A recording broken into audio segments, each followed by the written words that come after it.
everyone, welcome back to another episode of Intentional Improvement. So I have a very special guest here with me today. He is an international mindset specialist and peak performance coach who teaches athletes, leaders, and high-performing teams how to break through fear, clear their minds, and optimize their performance while enhancing the quality of their personal and professional lives. He is the founder of Be That 1%, a movement, brand, and podcast that inspires others to live on their terms, overcome obstacles, and do what 99% of people won't do. And he also teaches people how to live their life by design. Welcome to the show, James Silvas. It is a pleasure to have you here today. Thank you. Grateful to be here. So, you have an incredible story, but I want you to take the audience back to how you discovered that this was your calling and how you leaned into it.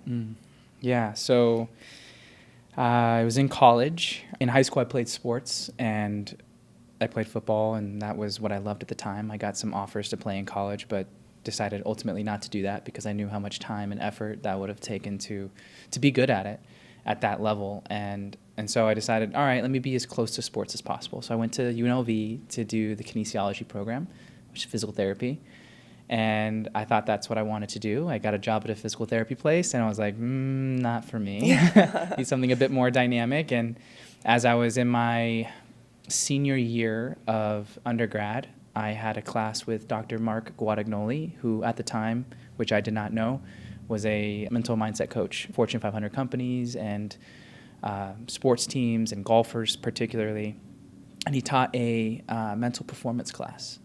And in the class, we talked about the mind-body connection. We talked about peak performance psychology. We talked about interference, how our mind works. And I was just fascinated. And I was like, my dad had always talked about how it's important to have a strong mindset, but there wasn't science behind it. Yeah. He taught me the science, and I was like, does everybody know this? And so it inspired me to come after class, ask for additional readings, to really get an idea of how can this be applied every single day in what we do. And so it was there that I started to read books. I started to share information about that with my family, my friends, and people soon after that would come back to me and say, hey, what you shared with me really helped. It helped me get through a breakup. It helped me get a job. It helped me overcome anxiety and depression. Is this what you do for a living? I was like, no, I'm just trying to help. And shortly after that, I started inviting people over my house for $20 an hour, and we started going over goals. Very grassroots, and it was around that time that I was transitioning out of physical therapy, and I got into the industry in Vegas. For those of you who don't know what the industry is, it's the restaurant and bar club scene. Mm-hmm. Got a job my first summer there at Marquee Day Club, and then at Wet Republic, which is no longer there anymore, for 2 years. So I was a total of 3. And it was there at Wet Republic, my first season, that I got a Employee of the Week. And that process involves me going home, taking something in my environment that represents me, bringing it back and sharing it with the team. So I got some Tony Robbins CDs, and I brought them back, and I said, one day I want to do what he does. I want to help people be their best by helping them understand who they are and how to leverage their gifts.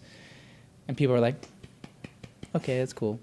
GM came up to me and said, how serious are you about this? And I said, pretty serious. And he goes, well, how about you speak to the staff this coming Friday and just give us a pep talk?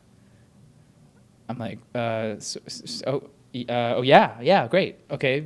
In my mind, I'm like, how, what? What do you want me to say? Sell more alcohol or just be more involved? I wasn't sure, but I was like, this is an opportunity, so let's do it. He really wanted to push you into your dream. Yeah. That's great. And thank you. Shout out to you. And so I went home.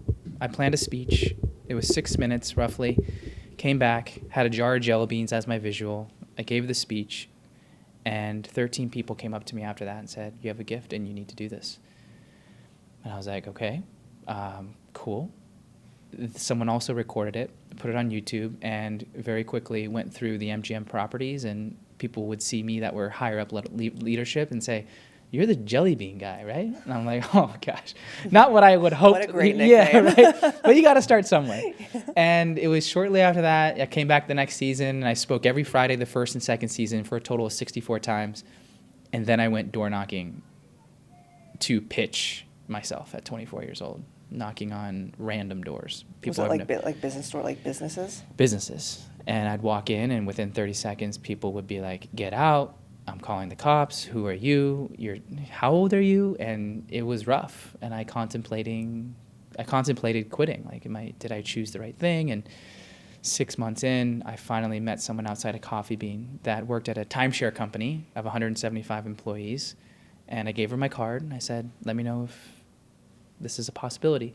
She called me a week later. She invited me in for an interview. That turned into a second, a third, and ultimately a trial for 30 days that I pitched. I was like, if I can't change anything in 30 days, 20% at least, we go our separate ways. Was all this for free? It was a That was a trial. paid 30 day. A paid 30 day? Yeah, paid 30 okay. day. All And right. so after that 30 day, happy to report that it did improve 20%, if not a little bit more. And I became the in-house performance coach there for 4 years. That's crazy And good. that's the corporate side. And then there's other aspects of the business. But that time period was really a bet on myself. Mm-hmm. In an environment that I didn't really know anybody. I was doing this for the first time in my family. And it was uncharted territory. And I just kept at it. You know, I wanted to quit. There were moments, not going to lie about that. But I just kept literally knocking. And eventually the door opened. What was that internal dialogue? What did that look like when you were having that conversation with yourself about not quitting and keep going after you got all that rejection? Yeah. So that was the birth of a philosophy that still holds true. It's actually the title of my podcast, which is Be That 1%. And I don't know where it came from, how it originated, but that idea just popped into my head. And it's like, if you want to be the 1%, you have to do what 99% of the people won't do. And what do people want, but don't necessarily back it up? They want to work on their terms. They want to have the life that they say they want. They want to have the money, the house, all these things. And at that time, being early 20s, I wanted those things too. But there's dues that need to be paid. And when it got hard, I knew that that's when most people quit. And I don't want to be most people. I don't want my name to be attached to something that everyone does. I want it to be my own thing. So in order to do that, I have to do what people aren't willing to do, and that is stick it in, keep going, push through, or at least outlast. And so it's safe to say that you have a different relationship with discomfort and pain. Yes, I would say that's something my dad and my mom taught me very early on. It's like pain is a separator. The best of the best can handle pain better than most. Mm-hmm. And pain is one of your greatest teachers, yet we tend to run away from it. Have you ever heard about how tomatoes grow? No. Like the soil and what it needs to actually grow? No. So a tomato it's actually beautiful, what it needs to bear fruit. So if you actually have this perfect, very fertile soil, you'll have this big, beautiful brush of plants, but you'll develop no fruit. So what the tomato plant actually needs is some sand in it, because the roots actually need adversity. It needs to struggle to be able to bear the fruit. So if you take the roots out and you put a little bit of sand in this perfect soil and you put it back, it'll grow. The leaves will still stay beautiful, and then you'll finally bear the fruit of the tomato. Interesting. So which is interesting that a lot of these plants that actually bear plentiful fruit are just like us. If you don't have a challenge or a struggle, then you won't actually get to the fruit that you're looking for. True. And you probably won't appreciate it as much. And you don't appreciate it as much. That's incredible. Thank you. What do the conversations look like whenever you're out and you're having these conversations with these corporations, these employees, and you're trying to figure out what their mindset is like, and then how do you shift it? Well, I mean, my style has never been, I'm going to come in and I'm going to tell you how to do it.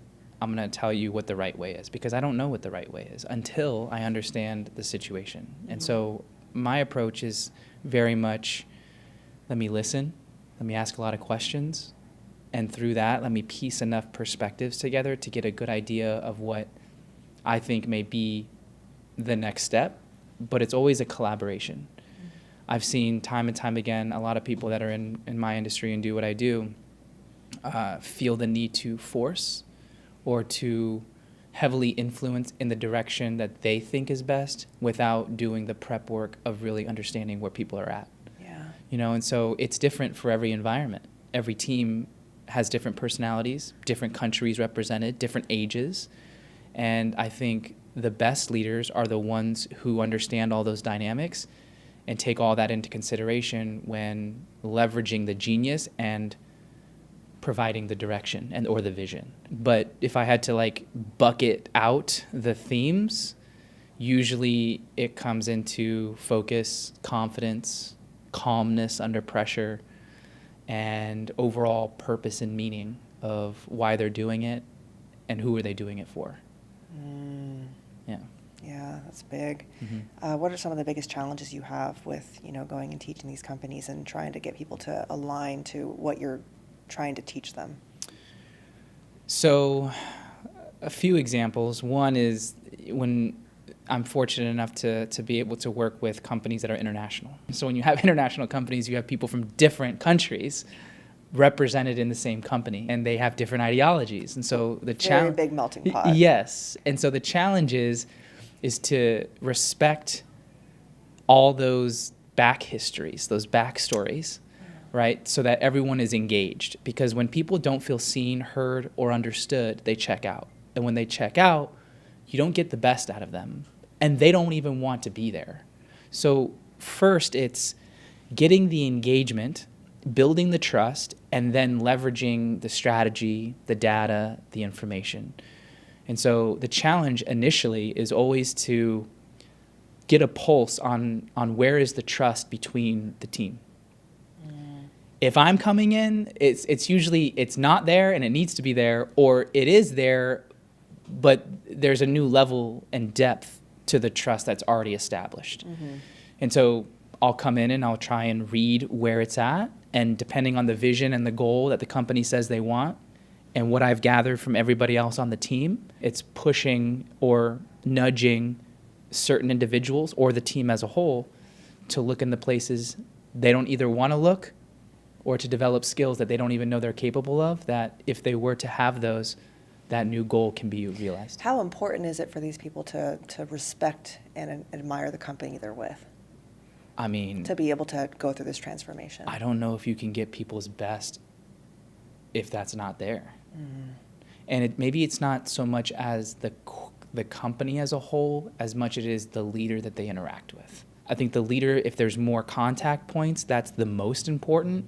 And then that kind of stems into the company as a whole. So they're both important, but from a more day-to-day perspective, the leader, that relationship, I think, is fundamental. And if that's not strong, you're going to have information gaps. You're going to have breakdowns in trust and communication. Their productivity may not be consistent, or if it is consistent, it's not high caliber consistent. And that just opens the door for a lot more challenges. So it has a lot to do with the level of trust and communication with the group and the leader. What if there's a big separation? What if there's something going on with the leader and the leader's not effectively communicating? How do you fix that? Usually that comes down to clarity. Maybe it's the leader not wanting to be a part of the company anymore, but they're putting a face on, and they're trying to force it. Yeah. And people can feel it. And they don't know, oh, I'm not saying anything different. Yeah, but your energy's different. 1 foot in and 1 foot out energy is not the same as all in energy. So it could be a mixture of that.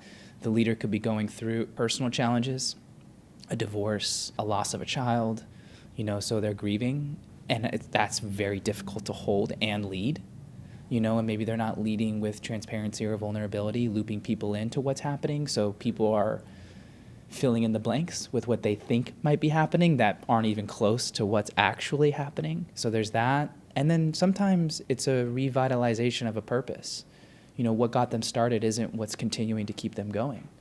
Maybe they got the goals that they initially had when they started, and now they need a new vision, a new goal to go after, or something completely different. Maybe it's time that they find another replacement. It kind of just depends, but those tend to be common ones. Yeah. Wow. So when you are going and speaking and, working with these large groups versus athletes, is it different between, these different groups that you work with? Yes and no. Yes, initially. No, fundamentally. Okay. Because everyone has a mind.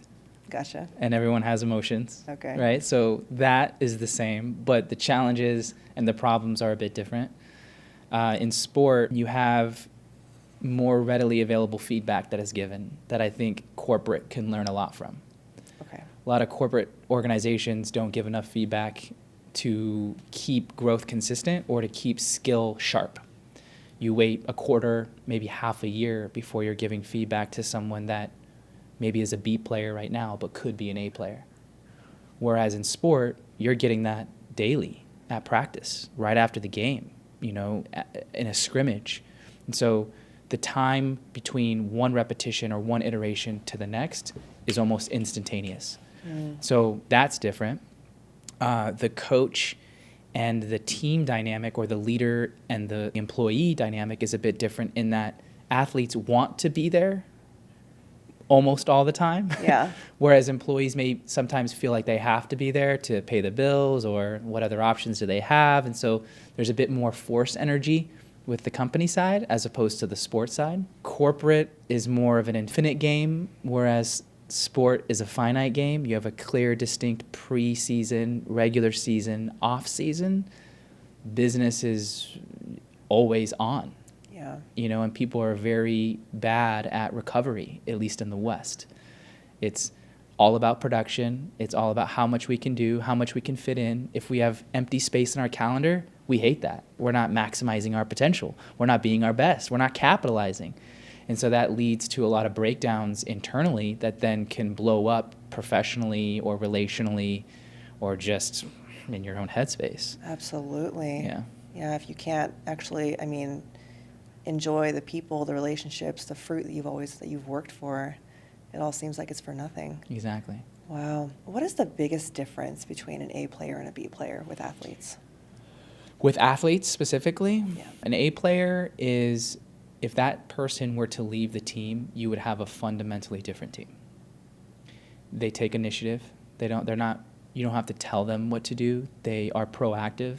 They show up and ask for feedback. They don't wait. And their skill level is obviously top notch.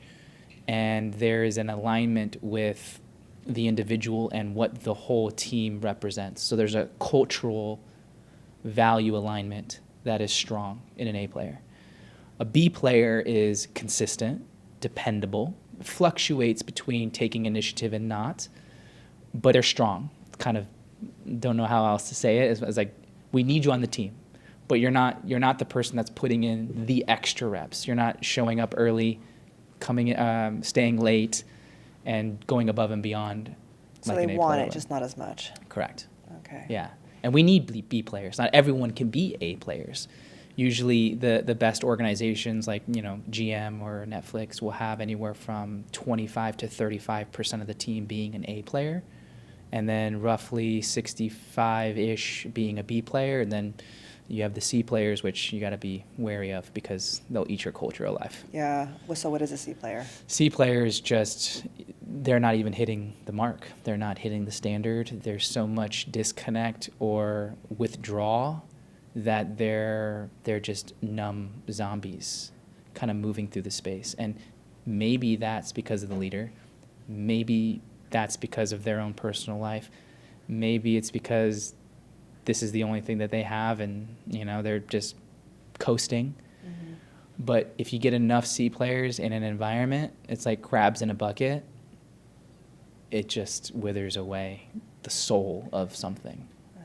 Sounds like a soul-sucking vampire. It can become that way. Yeah. And the thing is like you may be a C player here, but an A player there, So I think it's on the individual to really do the inner work necessary to understand who they are, what they want, what they represent, how they can create impact, and let the curiosity that is innate and individual to them drive the show so that there's a cleaner energy burn there. Yeah. And it's not forced. It just comes out. Yeah. And that's contagious. What's crazy is as we're having this conversation, I had a conversation this morning with my life coach. Every Thursday we coach at 8 a.m. because I want her to be my mirror to tell me what I'm doing wrong and how to fix that. Yes. So I am constantly in growth mode. Maybe I'm not sprinting. I'm not always sprinting, but maybe I'm running. Mm-hmm. But I always want to run in the right direction. And we had a conversation about the C players in our life. Mm. And I was like, I have many friends who are just very content being that way.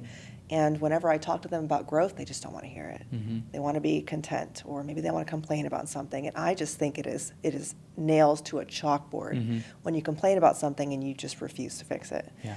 But at the same time, I think sometimes those C players do make the world go round. We all have a place in this world where, we put forth some type of effort that does move the ball in a certain direction. But that is challenging when you have people who are they're just coexist mostly. Yeah, and I mean, if you're the type of individual that is like tip a spear, you only want to hang out with those types of individuals. And there's nothing wrong with that. The same way that someone who is maybe not wanting those things finds people who don't also want those things. And I think it comes down to what type of life do you want?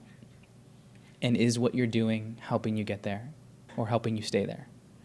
And if the answer is yes, cool. Life's subjective. Who are we to say what's right, what's wrong? But within a context and within a set guideline of rules and regulations, there are metrics that we can use, such as an ABC, to measure the value of what someone's bringing. And so, that changes depending on what we're analyzing and where we're at. So it's contextual. Interesting. Yeah. I can see now that you do not have an easy job. I live in nuance. Your teaching sessions must be very structured, it sounds like. So, yes, from a prep standpoint. There's a lot of prep that goes into one training. If it's a 90-minute training, there may be anywhere from 5 to 15 hours of thinking through who's in the room, what do they want, what are the potential blocks, what stories, quotes, examples, statistics can help open up doors, minds, hearts, and then you show up to the space. And this is where reading an environment becomes one of the most important skills, that you're reading mentally, but you're also reading physically. My body is sensing where everyone's at. And I may have an idea that I think would be helpful for the group, but based on the energy that the group is outputting, they're not ready for that. Yeah. So the prep that I just put in, I might have to scrap that, and I have done that maybe 50, 60% of the time. So you're just improvising, usually, if it's not the right time. Yes. Improvising to a degree in the flow of how that information comes out. It's not that I'm talking about something new. It's that I'm talking about it in a new way. Okay. So if I plan that the idea is going to go A, B, C, and I show up to the space, I'm like, they ain't ready for anything. I got to go Z, Y, then A, B, C. I can see now why, you put so much preparation into it, because all these people are looking to you for the answer, for the guidance, for the shift that they need in their life. And so, it's a lot of pressure on you. It is. And what I've learned is that if that stays like that, then I'm not doing my job. Talk about that. Because if I'm the sole responsibility for how much someone shifts, then what happens when I'm not there? Okay. You know what I mean? Mm-hmm. So my job is to be the initial spokesperson that opens up the conversation, where they can then take their power back that either they don't realize they have, or that they have lost, or that they just aren't sure of, and claim it, so that when I remove myself, they can self-regulate. So you help them connect the dots. Yes. So is that why, a majority of people that listen to motivational speeches, they're pumped up for a few minutes, but then after that, it's just back to normal? Part of it, yeah. Motivation is helpful, but it's not sustainable. Beyond motivation is commitment, is mastery, is devotion, right? Discipline. And that only comes when there's enough clarity on there's no other option but that. So my job is to help them uncover what that is, so that who they were before they stepped into the room is no longer something that makes sense. So from that moment forward, there's a new mindset, there's a new recalibration to a new standard, and then talking through the challenges that await after they make that decision. Your relationships are going to shift. Your partner may feel this in your marriage. Your friends may be angry with you that you're now updating how you show up, or not. Maybe they're supportive, but then it's walking them through what they can anticipate experiencing, so that when they do, it's not catching them off guard, and then teaching them the emotional and psychological skills to be able to navigate that uncertainty and that conflict when it shows up. Because the truth is, every moment is uncertain. Yeah. but leaders bring certainty into the uncertainty, and that's why they're leaders. So if we can lead our own lives, we have more opportunity to create impact and influence wherever we go on any small scale or big scale, which increases our meaning and our value. You got to tell me what timestamp that is, because that's a soundbite right there. Let's talk about mastery. Yes. So we talked about athletes, we talked about high performing groups. Let's talk about the high performer, a solo entrepreneur. Mm-hmm. If that person's wanting to go from, one industry to let's say maybe same industry, but taking on a different task, and they're ready to sprint in this direction, but they don't believe they can. How do you get them to the place where they can believe they can, and how do you get them to master that new skill? Let's start with defining mastery a bit, and let's go from there. So mastery is not a destination. It's an input. It's an energy that you bring to the task. It's the effort that you show up with.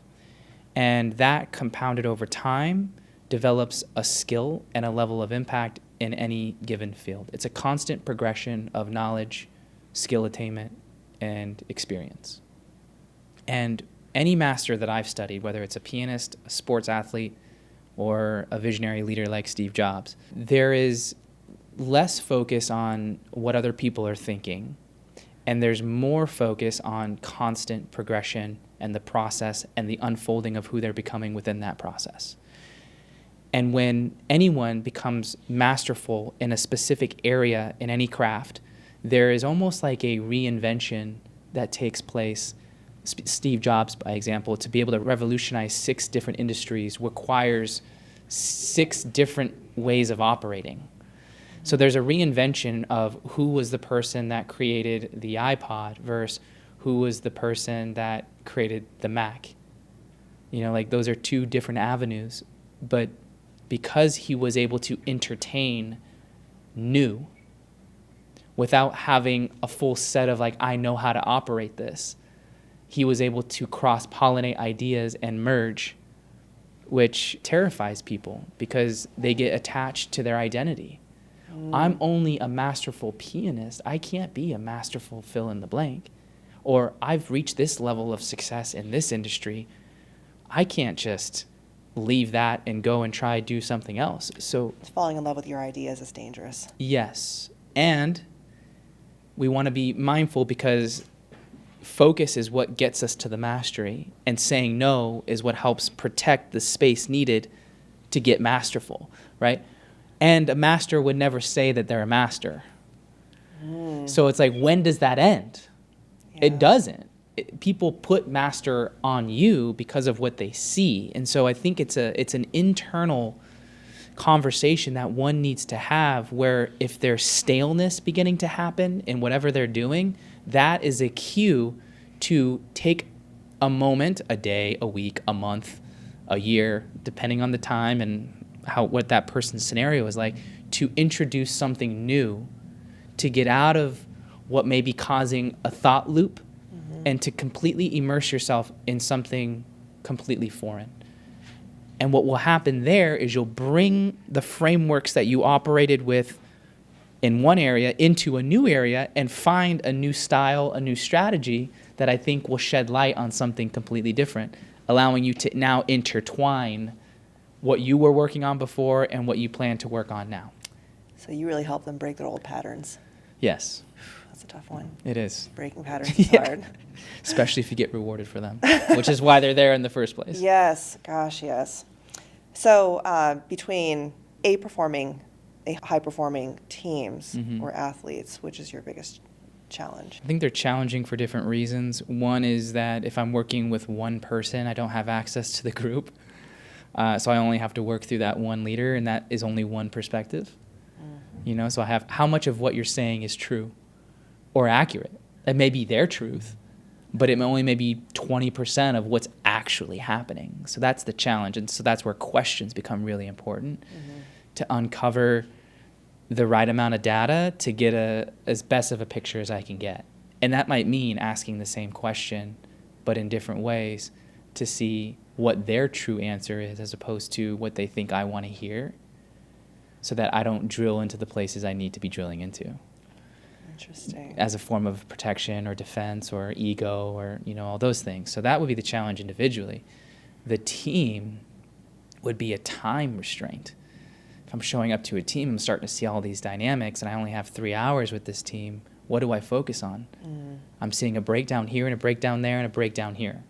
Which one in the time is going to make the biggest impact? I won't get all of it, but maybe breakdown 1 is probably going to be the best for our time given where the team's at and all the restraints placed on our time together.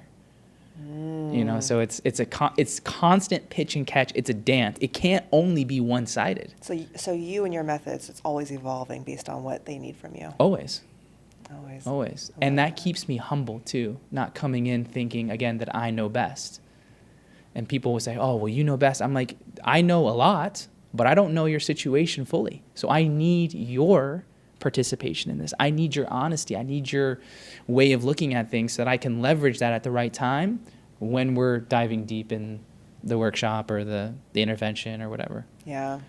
What's funny is you're bringing me back to Shakespeare. And there's also a portion in the Christian Bible that talks about a fool always thinks himself a wise man, but a wise man knows himself to be a fool. Socrates, too, is a great example of that. Yeah, I mean, gosh, you want to learn some of the greatest lessons in life, just go open one of the oldest books in history, and it's right there. So true. So you're into philosophy, right? Mm-hmm. So who is your favorite philosopher and why? Favorites are hard, but I'll share a few that I really respect. One is Marcus Aurelius for his stoicism and to be an emperor at that time with as much as he had going on, all the wars, all the countries that he had to manage and keep a pulse on, for him to, one, journal, which is, people think they understand the importance of it, but like when you journal, it's therapeutic. Yes, and you can see your thoughts on paper. A big part of how, what makes my job so hard is it's invisible. We're dealing with the invisible. And until it's tangible, it's harder to change, right? So journaling is one method of getting this mess organized in a visual way. But I really like him for his calmness and his knowing that no matter how bad something looks, that it's going to lead to something different. And so it helps him regulate rocky situations and to be the steady line. Yeah. So I like him. Socrates, I think, is also really cool for his curiosity. If you ever read some of the books about him, he never wrote anything by himself, but all these teachings come through his students, which I thought was pretty cool too. That's amazing, actually. Some of the students' writings, they'll talk about how the Delphi, which I guess is like the oracle of the time, said that Socrates was the wisest individual in the land.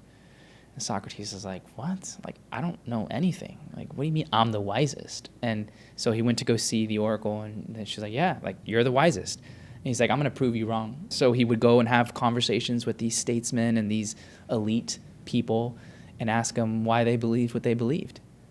And they weren't able to articulate it. And Socrates was like, okay, so I'm beginning to realize that the reason why the oracle is saying I'm so wise is because I know that I don't know. These people think they know, but they don't know.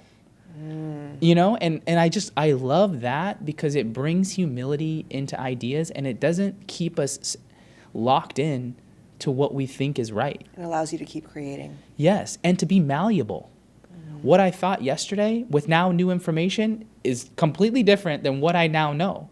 But I'm upgraded as opposed to staying so committed because I'm stubborn and my ego wants to say that, well, I got rewarded for this. People know me for this. Consistency bias. Like, I got to stay like that. Your ego is the death of many great things. Yeah. Do you think that's one of the things that really kills people's performance is their ego? 100%. I mean, the ego takes you out of the moment.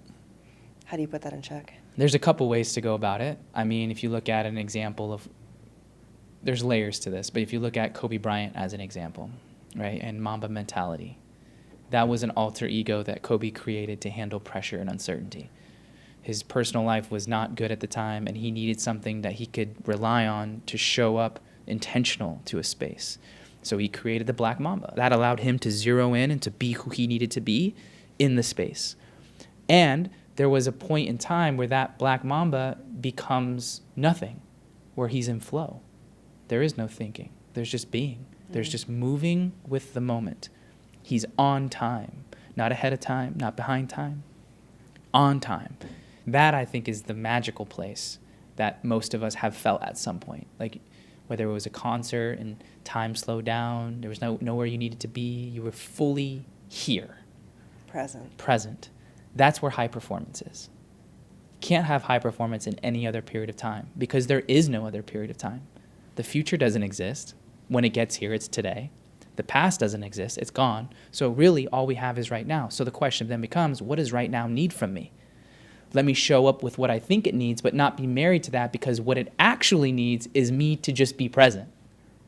And it's in that presence that I'll notice what I need to notice to do what needs to be done. Now that is one of the most difficult tasks and skills to learn, is to learn to be where your heart and feet are, right there. Mm-hmm. How do you become present and centered when you're in a moment of flow or distraction? Well, the less thinking, the better. So the more clear you are, the less thinking there needs to be. So if I know who I am and how I want to show up to the space, that's a large part of it. If I'm insecure and I haven't done the work on myself, then I'm going to be too worried about what other people are thinking, which then brings in additional thoughts. And now I'm operating off of FOPO, fear of people's opinions. FOPO, I've never heard that. That's that a is good one. Coined by Michael Gervais, Dr. Michael Gervais, shout out to you. And then that creates, you're separate from the moment now, because you're bringing in all these meta thoughts that don't need to be there, right? Yeah. And so if that's less, there's less interruption, less noise, less interference, more focus. Then there's things like sleep, nutrition, making sure that your body can actually hold the presence. If I'm operating off of 1 hour of sleep, or I'm heavily caffeinated to the point where my mind's like, I haven't done my meditation, I'm yelling at the person at the coffee bean or Starbucks, whatever, like all that also doesn't help. So it sounds like a lot, and it is, but when you can drill down to some personal things and be clear on whatever space you're entering, that actually does a lot. And to have the mindset of like, no matter what happens, there's something to learn. You know? I forget who told me this, but somebody who's very successful I had here on the podcast said, success itself is simple. We make it complicated. If you just follow the blueprint and the roadmap that you set out for yourself and you complete those tasks, it is simple, but we make it not easy. Mm-hmm. What do you think about that? I think people make things complex because it's easier to hide in complexity than it is simplicity. Do you think people are afraid of success? Yeah. Because if they get success, then now they have to uphold it. Maintaining it's hard. I don't know if I want that pressure. Maybe I'll feel imprisoned by that success now, because then people will expect it from me every time. Yeah. Yeah, I think that's why you have so many great falls of these celebrities. They get there, and then it takes a lot of work to maintain it. True. And they may not have done the work necessary to think through what could be on the other side before they pursued it. Yeah. Like maybe it was ego and I just want to be famous. I want to be recognized. I want respect. So let me do whatever it takes. And then they do. But it's not what they thought it would be, because it wasn't rooted in their truth. It was rooted in something that they felt they needed that they didn't cultivate inside. Yeah. I think so many things that society pushes on us is really not what makes us happy. It can make us very hollow. I know that if I don't have that, if I don't have my husband in my life, and if I don't have my son, and if I don't get to cook for them, and I don't know, I'm a mom, so I like to nag that there's clothes on the floor and stuff. But Sure. if I don't have those things, like, what do I really have? I don't have much. Right. I mean, at the end of the day, anytime you have something that's good happen to you, or maybe you have something that's bad happen to you, like, what's the first thing you do? You pick up your phone, or you go right to the person that you think would understand that situation to celebrate with, or to cry with, to connect with. Like, we need that connection. We need those relationships. And every health study on happiness, purpose, fulfillment in life always comes down to your relationships. Your relationships, yeah. We need to be connected with somebody. We need to feel needed, wanted, heard, hugged, helped, all those things. Yes. I see a lot of very successful professionals in my industry, but, on the surface, everything looks glorious. But, if you actually get to know them on a personal level, they're crumbling inside. They don't have anybody who really understands them, nobody who really wants to be around them, nobody who calls them. Like, it's a very lonely life. It is. And I think that to me sounds like a status game. You know, a lot of what we think we need to do is so that we can flaunt the clothes, the cars, the house, the titles, you know, the accolades. And, you know, I'm not saying that you shouldn't want those things, but those should just be the byproduct of who you're becoming through your commitment to a process. And that's to me more mastery. I want to be the best that I can be in this thing at this moment. And if that's the focus, that naturally will stand out. That will have impact on the right people. You'll feel more fulfilled because it's in alignment. It's your truth being expressed right here, right now, and there's an authenticity to that. And that grabs people because we're distracted a lot of times in this world, or we're fronting, and there's like a fronting energy that people carry that you feel that is different from people who are deep, that don't need your love, your respect, your whatever, because they got it. They've developed it. But naturally, you want to be around that person more, the one that doesn't need your Exactly. approval. You know, and so if we can work from the inside out, which is a mastery game, status is outside in. I need that to feel this, as opposed to I'm feeling this, and this will create that. You know? Oh, that's where you really tap into your artisan soul. Yeah. I mean, we're all Yeah. artists. Artists is basically creating something from your truth, and you do that with your words. You do that with your energy. That's a signature that you're leaving behind in any interaction. And if I approach this interaction with something that I can learn, first and foremost, I'm going to listen more. I'm going to be more present, because whatever I might learn might be something that you're doing that I can do, or something that you're doing that I don't want to do. Either way, I'm learning. And showing up to serve. How can I help? Maybe it's just me being here and I don't have to say anything. I'm just holding your hand because you're having a hard time. That's where the real pleasure is. You know? Yeah. It doesn't take much. You just got to be mindful. It really is just a transfer of energy and vibrations. That's what it is. Words is energy. Thoughts are energy. Everything that you put out into the ether is all energy. Yeah. And somebody will pick it up. Right. And you can't fake it. No, you can't. No, you can't. So I'm going to ask you something that I've been meaning to ask you, but then we just got into this flow, and I was like, damn it, I forgot to ask this question. No worries. And then I'm going to ask you 3 questions. Cool. If you have somebody who really wants to move into this new direction of their life, they think this is where they have to go, they're destined to be this person, but they got this fear that they can't make it, and, you know, you have all these, they're telling themselves this fallacy on why they can't get there. How would you coach them? Well, let's start with a story. Do you know who Felix Baumgartner is? So Felix is a Red Bull athlete, and I think it was in the mid-2010s that he decided to do something absolutely insane, which was to free fall from space down to Earth in nothing but a spacesuit. And he wanted to do that for whatever reason. He felt like inspired that he wanted to challenge human limits. And they almost scrapped the project because he couldn't sit in the suit, which was, you know, a confined space, for 5 hours. And he got claustrophobic. Oh, wow. And he's like, I don't know if I can do this. And so they brought in a sports psychologist, Dr. Michael Gervais, the guy I referenced earlier, and he helped him extinguish, not minimize, extinguish the fear around that claustrophobic feeling. And he ended up doing it and succeeding, and it's really cool. 3-minute video. It's on YouTube. You could probably Google it. Did this athlete have a parachute? Yeah. So once he got through, once he broke the speed barrier. Okay. And got into the atmosphere, then he deployed it. I'm thinking, wow, this guy's real superhuman. Crazy, Nothing. yeah, wild. But one of the biggest takeaways is, like, I made fear my friend as opposed to something I shouldn't have. Right? That fear is not a restrictor, it's a signal.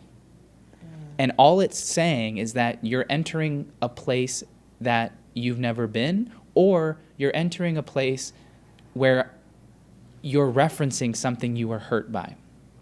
And if you can look at it from that point of view, then that opens the door on what needs to be healed or what needs to be developed for that voice to not be so loud or strong.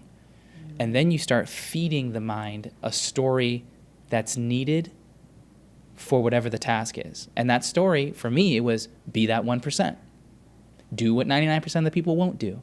That helped me navigate the uncertainty, navigate the rejection, navigate the I'm not good enough conversation. Okay, James, lots of people go through this too. Be that 1%, right? So it's an understanding of fear plus an intentional wiring of words and emotions to accomplish the goal of whatever it is. So making it have a different meaning to you. Yeah. So if I were working with someone, it'd be one, understanding what the fear is, where that comes from, what do we need to do with that, befriend it, welcome it, because it has information for us, and then what are the skills, psychological and emotional and physical, that are needed for the task, and structure a framework around that. I am like in awe right now. This is great. Okay. I mean, I would have to say, I've talked to a lot of people about mindsets, but I can see why you're hired by all these companies to come and speak to their employees about getting them to a different place, because you take something that's very complicated to understand and you simplify it in a way that's easily digestible. Thank you. Yeah. I love what I do, and I spend almost every minute trying to get better for service. So I'm happy to hear that. It's impressive. Thank you. Yeah, it's a very difficult skill to accomplish. It's not easy. You make it look easy. I try. All right. Yeah. Question number 1. Cool. Where do you see yourself in the next 5 years, and how will it impact the lives of other people? First and foremost, I see myself even closer to my kids as they get older. How old are they? 5. Well, one will be 5 in July, and the other 2.5. Oh, the babies. Yeah. So further deepening my love and connection to them. My wife and I doing more events and experiences together in the couples space. Mm-hmm. So that's really exciting. And then for me personally, it's not so much a goal as much as it is about a feeling that I'm continuously challenging myself in new ways, personally, professionally, and spiritually, to ground even more into precision and presence.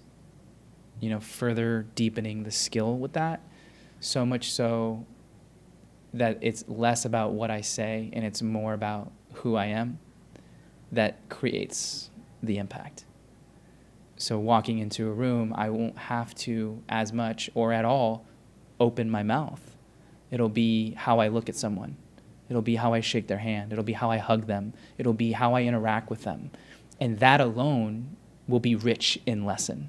They'll know who you are right there. Exactly. And so just continuing to refine that even more. And, I'm thinking of a memory of a moment where I was giving feedback to a client, and I purposely let the silence build for 1 minute as I was looking into their eyes, and in my mind, telepathically communicating what I wanted them to receive from the situation and the experience that we had just gone through. And I was sitting there, and the tension just continued to rise. 1 minute of silence in that setting is a long time. Yeah. But at the end of that minute, tears started to form. Nodding of the head as if I got the message started to happen. And when I approached him afterwards, he's like, that was one of the most powerful moments I've ever had. You were channeling. Exactly. Yes. So it's like more moments like that, that are different, unique, and just as powerful, to add additional tools to my ability to help people remember who they are. Oh, that's so good. Yeah. Knowing what you know now, what would you go back and tell your 20-year-old self? Read autobiographies more. Yeah. Learn from real stories. Personal help books are great, but I would want more access early on to athletes, entrepreneurs, to grab on to those ideas earlier. Yeah. Your friend Stephen Cohen, Mm. he was here, and he said the richest place on earth is the graveyard. People go there and they die with their ideas and wealth because they can't put it in books. Yeah. But books, preserve forever. It's true. It's very true. Wow.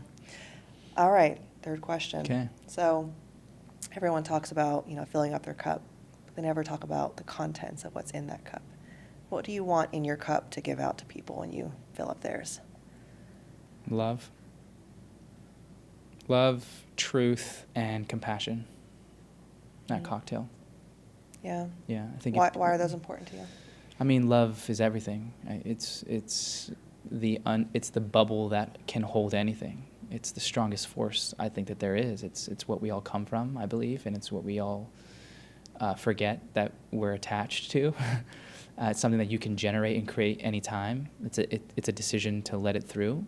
I think love is a space and an invitation. It's a frequency that one can activate and step into. And then when they operate from that love, invite people in, and that unlocks tension. It unravels chaos. It stills anxiety, and it brings safety. And if people feel safe, they can create. They can be more of themselves, right? So love. Truth, because I think truth really has the impact when it's shared. And truth and love are very close, like maybe sisters, brothers. And if I love you, I want to be honest with you. It may hurt, it may sting, but there's truthfulness in it. If I love myself, I'm going to honor my truth and not water it down, because that would mean I would water myself down, So I think truth there. Compassion, we all fall. We all make mistakes. We're not robots. We say things we don't mean. You forget to do the things that we committed to, or we just choose not to do them. And to have compassion for ourselves rather than to beat ourselves up with a stick or to scold ourselves unnecessarily depletes energy, right? So if we can have more compassion coupled with the truth and the love, I think that's a powerful recipe to continue moving forward. This sounds like a recipe for healing. That too. Yes. Yeah. Well, James, I wanted to say thank you so much for just your powerful story and sharing with the audience, everything you know and your expertise. And I feel like we didn't even scratch the surface on what you know. But thank you so much for your time and just coming and sharing everything with us today. Yeah, thank you for having me, and appreciate you all. And remember, you're one of one, right? So don't let anyone try and distract you from that. Like, that's your responsibility. Protect that. Keep it sacred. Where can people find you? Best place, I think, is Instagram, James_Silvas. It's where I keep my podcast, website, resources, experiences, all that. You'll find everything you need there. Love it. All right. Well, thank you so much for coming on. Cool. Thank you. All right. My pleasure.